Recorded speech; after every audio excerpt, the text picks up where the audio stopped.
déclaration de 5 minutes maximum. Sur ce, je donne la parole au Maroc. Vous avez la parole.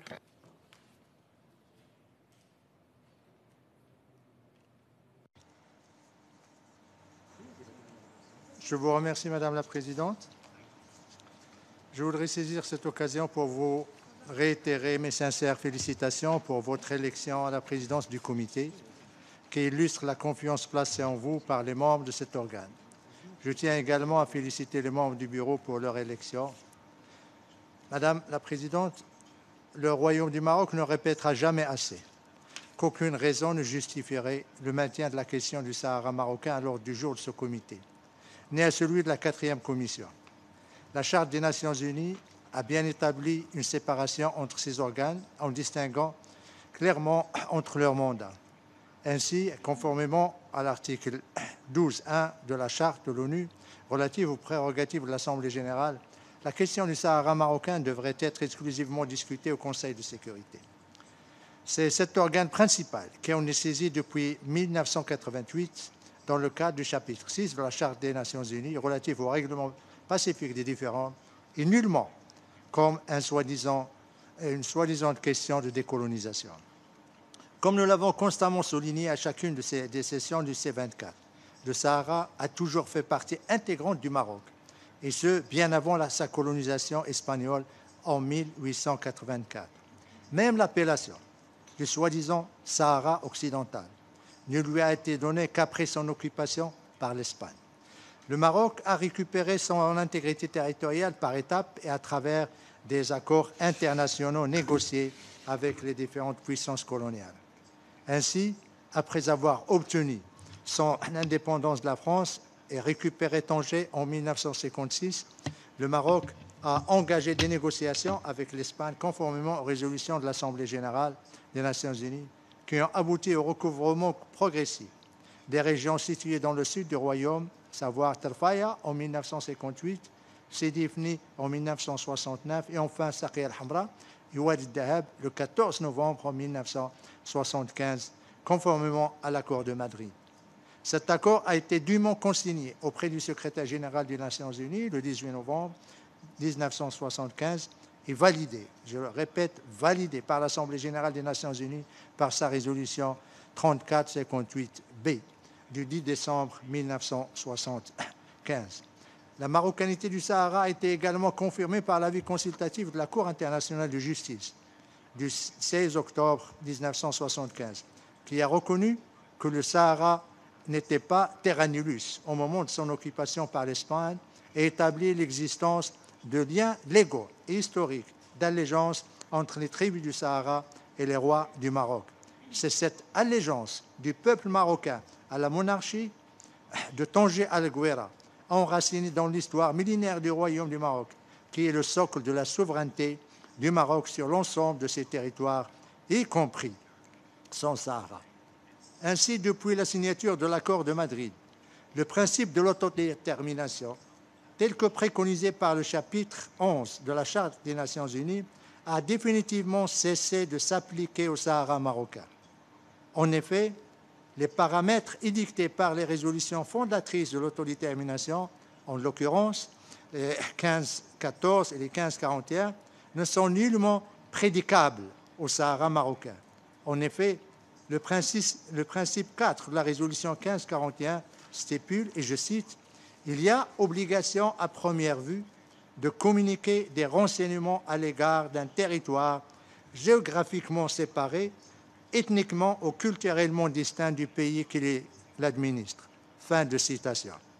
Or, chacune de ces exigences n'est pas opposable au Sahara marocain. Et ce pour la raison suivante. 1. Le Sahara n'est pas géographiquement séparé du Maroc. Le Sahara est la continuité naturelle du royaume. Comme vous pouvez le constater sur cette carte, la carte du Maroc, aucune notion, aucune mer, aucun fleuve ne sépare le Maroc de son Sahara marocain. Par conséquent, le critère premier n'est pas applicable, le critère géographique n'est pas applicable au Sahara marocain. 2. les composantes tribales et ethniques de la région du Sahara marocain sont les mêmes que celles du nord du royaume. Les tribus de l'Ayoun et d'Dakhla sont les mêmes qu'à Sidi Ifni et Tarfaya. Bien plus, de par leur mode de vie nomade, le prolongement de ces tribus se trouve également dans les pays voisins. 3. La population du Sahara marocain a la même religion que le reste du royaume, l'islam.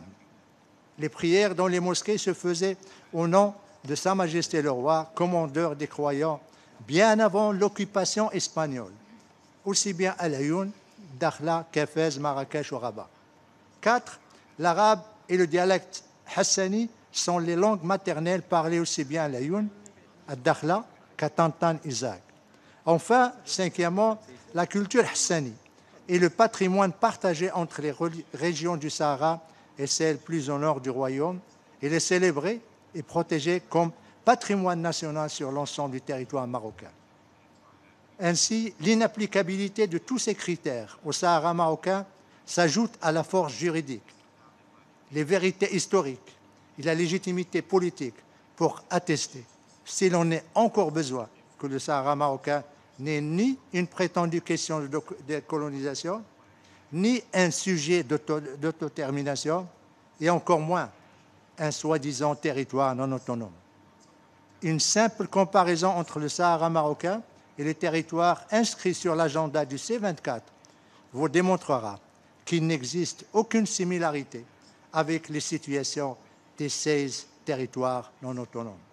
Madame la Présidente, Mesdames et Messieurs, le Maroc demeure engagé dans le processus politique sous les auspices exclusifs des Nations Unies et ce conformément aux résolutions du Conseil de sécurité depuis 2007, en vue de parvenir à une solution politique aux différends régionaux sur le Sahara marocain. Le Maroc réaffirme ici également son attachement au processus des tables rondes consacré dans les résolutions 2468, 2494 et 2548 du Conseil de sécurité, avec la participation du Maroc, l'Algérie, la Mauritanie et le Polisario. Le prochain envoyé personnel devra reprendre ce processus de table ronde là où il s'est arrêté avec M. Horst Kohler, avec les mêmes participations et selon les mêmes modalités. Le Maroc réitère avec force que la solution politique, réaliste, pragmatique, durable et de compromis demandée par le Conseil de sécurité ne pourra être conçue que dans le cadre de la souveraineté, l'intégrité territoriale et l'unité nationale du Royaume, et ce, sur la base de l'initiative marocaine d'autonomie. Le Conseil de sécurité s'est félicité de cette initiative. Il la considère comme une solution sérieuse et crédible dans toutes ses résolutions depuis 2007. En outre, un très grand nombre d'États membres de l'ONU l'appuient comme la seule solution politique à ce différend régional. Les positions passéistes des autres parties ont été définitivement enterrées par le Conseil de sécurité et le secrétaire général de l'ONU depuis plus de 2 décennies. Une autre marque de reconnaissance internationale de la marocanité du Sahara est la proclamation historique, le 10 décembre 2020, par les États-Unis d'Amérique, de la souveraineté pleine et entière du Royaume du Maroc sur son Sahara, ainsi que l'ouverture de 22 consulats généraux des pays africains, arabes, des Caraïbes et autres dans les villes de Dakhla et Laayoune au Sahara marocain. Madame la Présidente, l'article 1er de la Déclaration des Nations Unies sur le droit au développement stipule que, je cite, « Le droit au développement est un droit inaliénable de l'homme ». Fin de citation. Ce droit est légitime. Il est inhérent à tout être humain.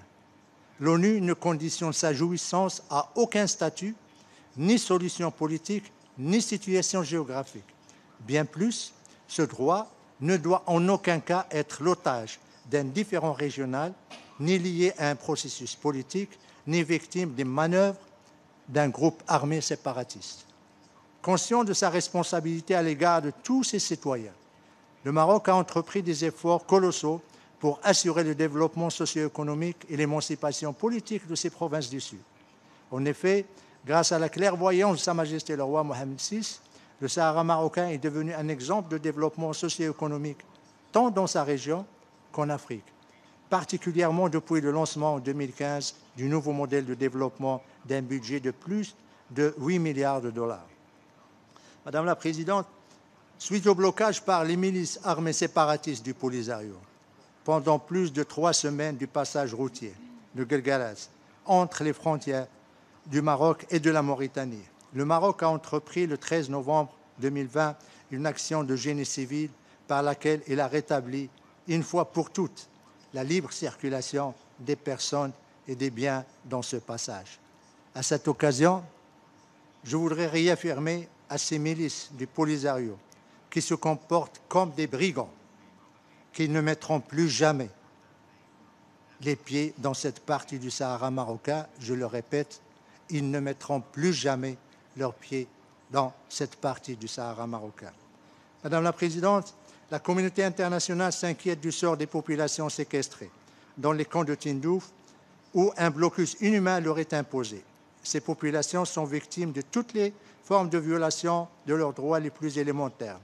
Comme vous l'avez récemment suivi dans la presse internationale, le chef du groupe séparatiste Polisario, Brahim Ghali, est poursuivi en Espagne et a été entendu par la plus haute instance judiciaire espagnole pour, et je cite, arrestation illégale, torture et crimes contre l'humanité, ainsi que pour génocide, assassinat, terrorisme et disparition commis dans les camps de Tindouf. Plus grave encore, le Polisario a recours impunément à l'enrôlement militaire des enfants des camps de Tindouf et les envoie de force dans des centres d'instruction militaire. Cette violation du droit international des droits de l'homme, du droit humanitaire et du droit de l'enfant constitue l'une des pires atteintes à la dignité humaine, car elle prive ces enfants âgés de 12 à 13 ans et même moins de leur enfance, de leurs droits élémentaires, notamment à l'éducation et à la vie familiale. Enfin, Madame la Présidente, pour conclure, la communauté internationale est vivement appelée une nouvelle fois à entreprendre les démarches nécessaires afin que le HCR puisse assurer l'enregistrement des populations des camps de Tindouf, conformément à ses obligations statutaires, au droit humanitaire international et aux résolutions du Conseil de sécurité depuis 2011. Vu la contrainte de temps, je n'ai pas donné lecture à tout mon discours. Une version plus exhaustive sera remise au secrétariat pour circulation aux membres et pour qu'il soit celle retenue dans le procès-verbal de cette réunion. Je vous remercie, Madame la Présidente. Je remercie le représentant du Maroc pour sa déclaration. Je remercie le représentant du Maroc de sa déclaration.